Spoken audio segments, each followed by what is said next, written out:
Climate change could have a huge impact on China, reducing crop yields and harming the environment, the country's top weather scientist has warned, in a rare official admission.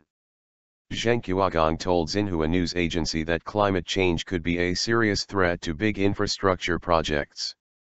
He said temperature rises in China were already higher than global averages.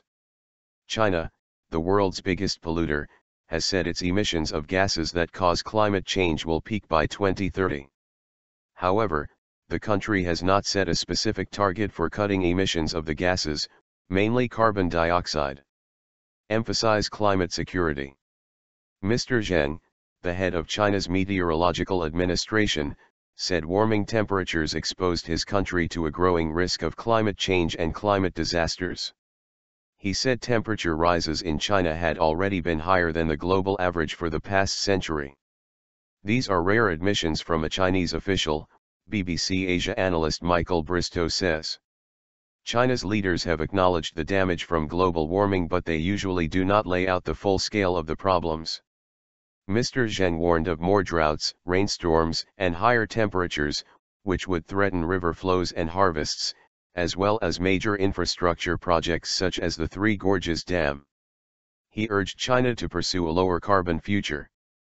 To face the challenges from past and future climate change, we must respect nature and live in harmony with it, the Xinhua news agency quoted him as saying.